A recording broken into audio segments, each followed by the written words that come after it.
2020, a year dominated by the Wuhan virus.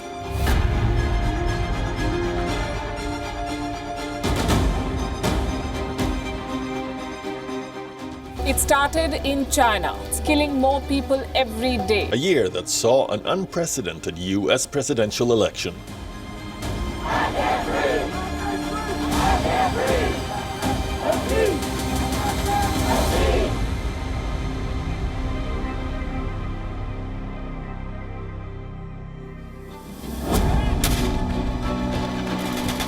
"2020 also witnessed the signing of many international deals that could possibly change the world order in the coming years.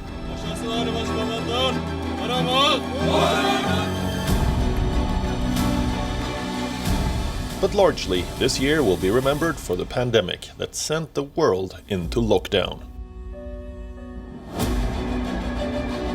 As the year draws to a close, there is a light at the end of the tunnel. There is much excitement around the world for a COVID-19 vaccine, but the vaccine may not be accessible in many parts of the world, including countries in Africa.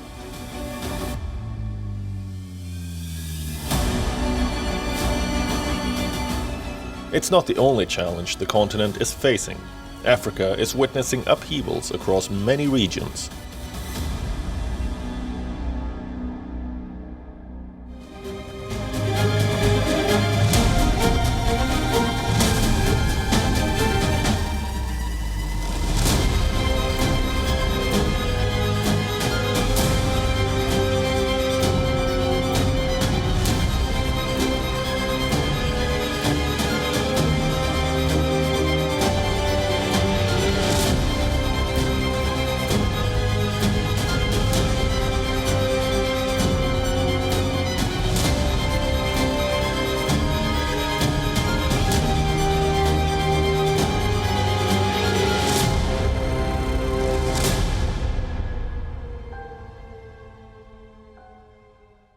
Today, I stand here in front of you talking about peace because of faith.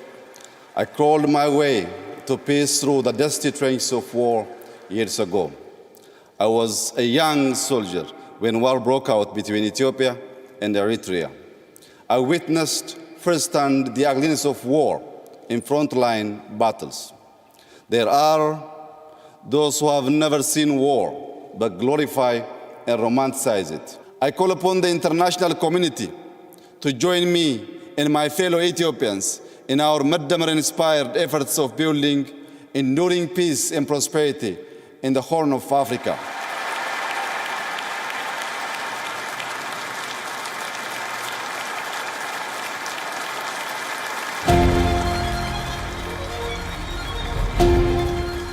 A year later, it looks like Nobel Peace Prize 2019 winner and the Prime Minister of Ethiopia, Abiy Ahmed Ali, is breaking the promise of peace.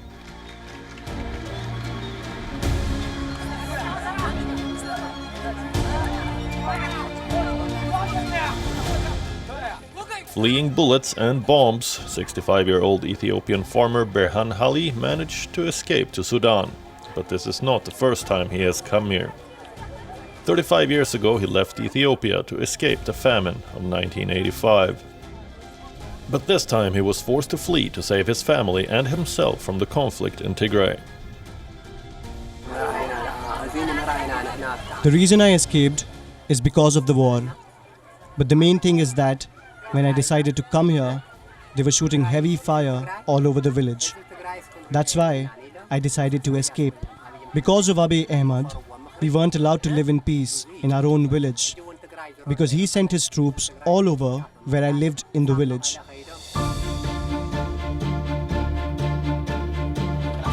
Berhan and his family spent days walking to the border crossing with Sudan, among more than 45,000 who have fled from the fighting between the Ethiopian government and rebellious Tigray forces. There's about 44,000 refugees that have arrived in the last few weeks. And although the pace has slowed down, there's still several hundred per day that are crossing the border. The threat of an armed conflict between the federal government and the authorities in Tigray has been brewing for some time, but on November 4th, simmering political tension turned into armed conflict in northern Ethiopia.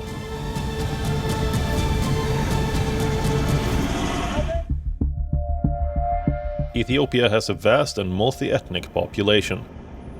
It is Africa's second most populous nation with 105 million citizens. The Tigray people make up roughly 6% of the population, while the Oromoros have a 34% share and the Amharas 27%.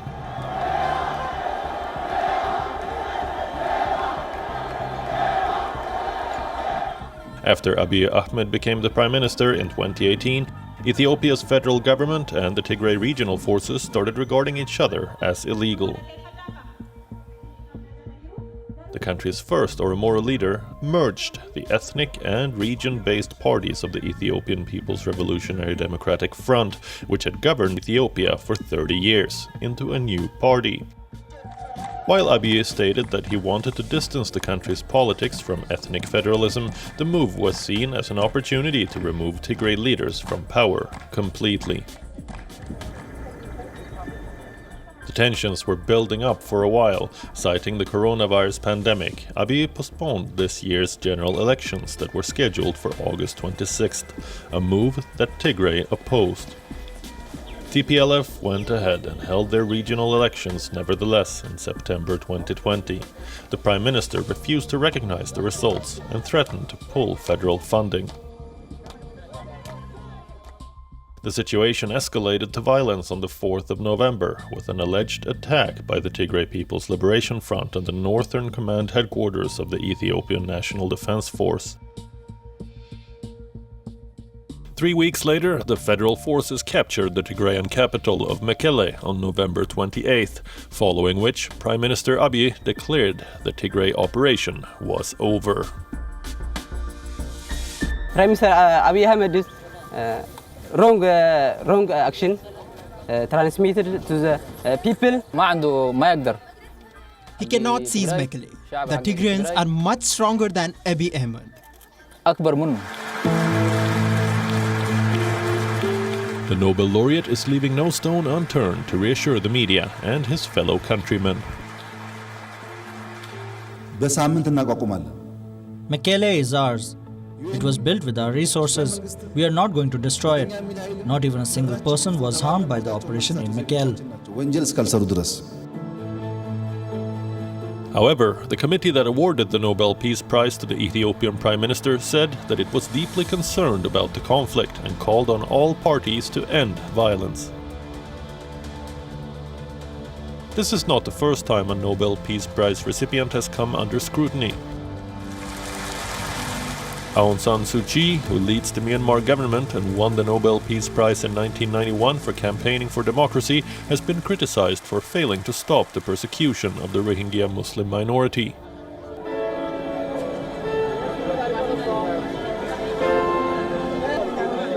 Abiy took the award in 2019 for making peace with Eritrea after a devastating 1998-2000 war, and then lengthy standoff on the border. Within months, he released political prisoners, opened up the media, and made peace with Eritrea. But now he has unleashed Ethiopia's army on the rebellious northern region of Tigray, putting supporters in a fix. Ethiopia risks falling into an ethnic civil war with regional implications.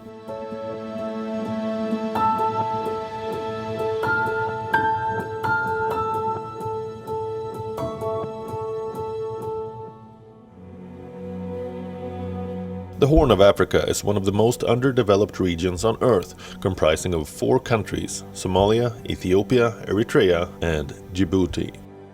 It is also one of the most conflict-ridden.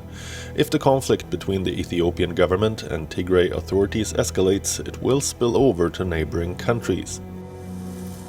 On November 21st, Sudan boycotted the latest round of negotiations with Egypt and Ethiopia over the controversial Ethiopian dam on the Nile River.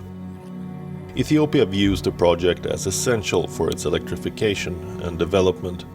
Egypt, which depends on the Nile for about 97% of its irrigation and drinking water, sees the dam as an existential threat.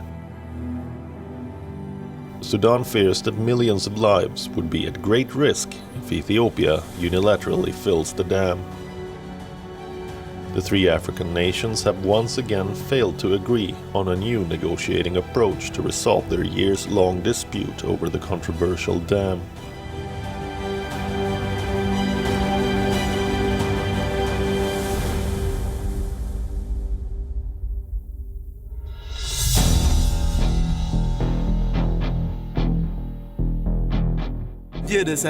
There were 6 of us in the bush yesterday. We headed back into the village and split ourselves into 2. 3 of us followed the raised part of the path, while 2 others and myself followed the lower path. We were shocked as we reached them. We found their corpses, and that was where the main killings took place. So we changed our route and went to a nearby village called Gudo. We met so many people fleeing from our village without knowing where they were going to. Some were even unconscious. Some huge quantity of harvested rice was set on fire. We really need prayers, and it's only God that can save us.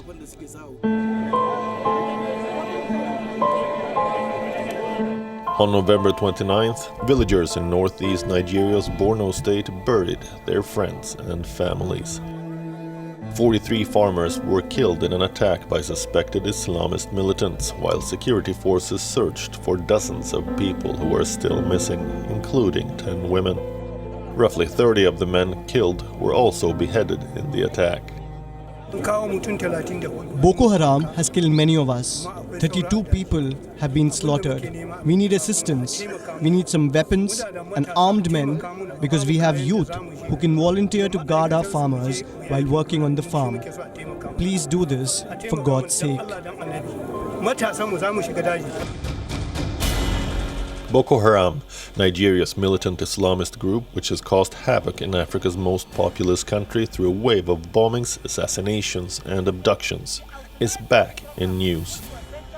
They are fighting to overthrow the government and create an Islamic state. Boko Haram promotes a version of Islam which makes it haram or forbidden for Muslims to take part in any political or social activity associated with Western society. They forbid citizens from voting in elections, wearing shirts and trousers, or receiving a secular education. 110 are feared dead in the recent attacks. While no group claimed responsibility, such massacres have been carried out in the past by Boko Haram. President Muhammadu Buhari condemned the killings and called the attacks insane. Farmers have been previously attacked by the jihadist group, who suspect them of passing on information to the military. In October, Boko Haram militants killed 22 farmers working on irrigation fields in 2 separate incidents. The Nigerian government has repeatedly claimed that the terrorist group has been defeated, but despite regional efforts to end Boko Haram's campaign of violence, the group has stepped up its attacks in recent months. Nigeria has hit rock bottom as food prices in the country have risen dramatically over the past year, driven by flooding, border closures, and insecurity in some food-producing areas.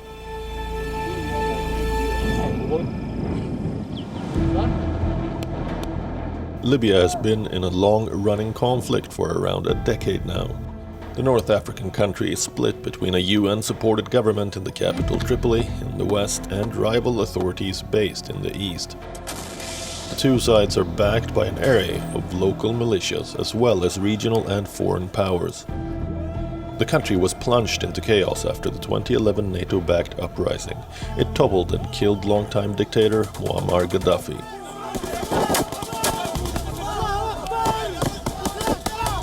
Then, in April 2019, East-based commander Khalifa Haftar and his forces launched an offensive to try and capture Tripoli. The campaign stalled after months of fighting and eventually collapsed in June 2020. Haftar's forces have since withdrawn to the coastal city of Sirte, which is a gateway to major oil ports. After a year-long but abortive attempt by Haftar to seize Tripoli, the 2 sides signed a formal truce deal in October this year. things seem to be getting somewhat better. Fighting has died down over the past months because of the international pressure on both sides. In fact, rivals from war-torn Libya recently started a new round of talks in Morocco as part of stepped-up efforts to bring an end to a decade of conflict. The aim is to remove foreign mercenaries from the oil-rich country by late January, pull forces back from forward positions, and open the road across front lines. Libyans deserve, if not the support, then at least the non-interference of the main international actors as they seek to forge a sovereign political path forward for future Libyan generations. Thank you. Libya's rivals may have signed a historic ceasefire, but the peace in the Islamic State comes at a high cost. Nearly 400,000 Libyans have been displaced over the past 9 years, and thousands have died. The conflict has cost tens of billions of dollars in lost oil revenue and damaged infrastructure. Also, it has sharply reduced living standards. Since the internationally recognized Government of National Accord drove Khalifa Haftar's Libyan National Army back from the capital Tripoli in June, the shooting has given way to political jostling. The UN-led diplomatic effort has set a roadmap to elections at the end of next year. We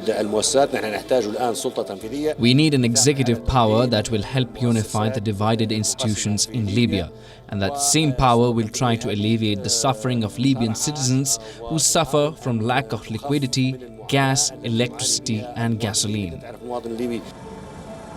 Despite recent progress, a comprehensive end to the Libyan conflict remains out of reach in the coming months.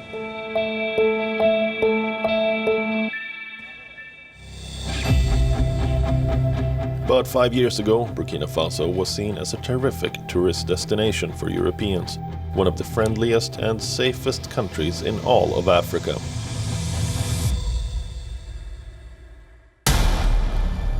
Today, the country seems to be visibly sinking. It's battered by a jihadist revolt that has swept in from neighboring Mali.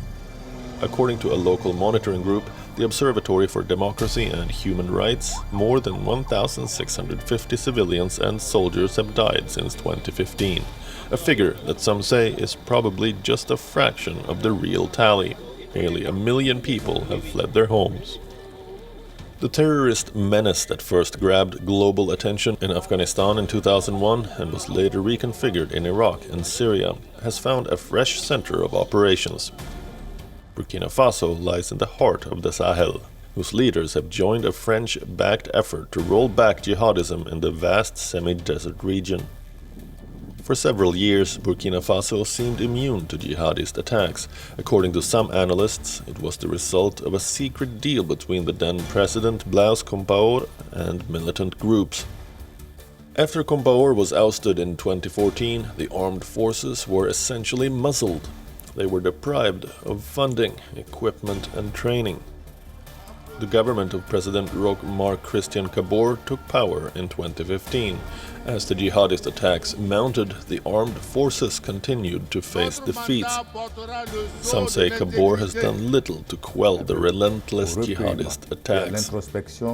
According to the United Nations, Burkina Faso is one of the fastest growing displacement crises in Africa. More than 5 million children have been affected by school closures in the country due to coronavirus and violence. There is a scarcity of everything from water to gas to food. When these products are available, the prices are tripled or quadrupled. First of all, it is necessary to eradicate the system of terrorism that kills all families, and then there is education and then self-sufficiency. They talk about it, but it has not happened yet. In the midst of all this, Christian Kabore has won a second term as president of Burkina Faso, even as opposition figures decried the election as marred by bribery and irregularities. We expect a lot from the new president because the challenges are enormous. But in particular, what we expect from him is that he be a unifier, first of all, and because the divisions are so big, that he may be able to weld back together and return the Burkinabe towards the core, and that he be a man of action and a vision to drive us towards a better tomorrow. In victory remarks, Kabore attempted to present a unified Burkina Faso, but for peace to prevail in this fragile region, a change of strategy is needed now.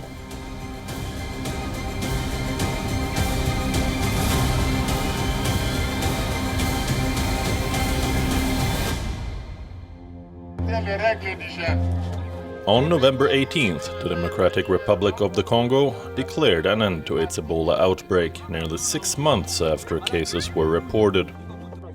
The outbreak emerged in June in western DRC, just before Congo declared the end of a separate Ebola epidemic in the east. It was the second deadliest on record, killing more than 2,200 people. Congo has suffered 11 Ebola outbreaks since the virus was discovered near the Ebola River in 1976. Its equatorial forests are a natural reservoir for the virus, which causes severe vomiting and diarrhea and is spread through contact with body fluids. Au moment où nous déclarons la fin de cette épidémie, as we declare the end of this epidemic, the Democratic Republic of Congo continues to face the COVID-19 pandemic. In order to overcome this scourge, the Congolese population is invited to scrupulously respect the measures that have been put in place. scrupuleusement le geste barrière. Apart from grappling with Ebola and coronavirus, Congo also had to face a series of attacks in 2020. Known as the 2020 Democratic Republic of the Congo attacks, the atrocities were mostly carried out by the Allied Democratic Forces, a radical Islamist rebel group, and the Cooperative for the Development of Congo, an agricultural and religious group made up of ethnic Lendu people. The attacks left at least 1,217 people dead and 102 injured. The ADF, which has been active in the region since the 1990s, is one of the many militias in the eastern provinces of the vast country. The militia massacred people in rural areas, seeking to dissuade civilians from collaborating with the military. The civil unrest has also cast a shadow on Ebola relief efforts. The country is stricken by extreme poverty, and the economic impact of COVID-19 on Congo and the rest of Africa has been catastrophic. The region is now going through its first ever economic recession, with not even a single country being spared.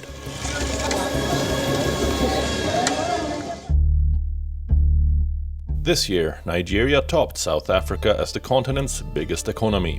Two countries account for almost half of sub-Saharan Africa's gross domestic product. On the medical front, the countries are dealing with COVID-19. With a population of 1.3 billion people, Africa has reported more than 2.1 million confirmed cases of coronavirus. But there is hope. It has had a lower death rate than other continents. Despite their reputation for having fragile state health systems, many African countries have been praised for waging an effective campaign to combat the spread of coronavirus.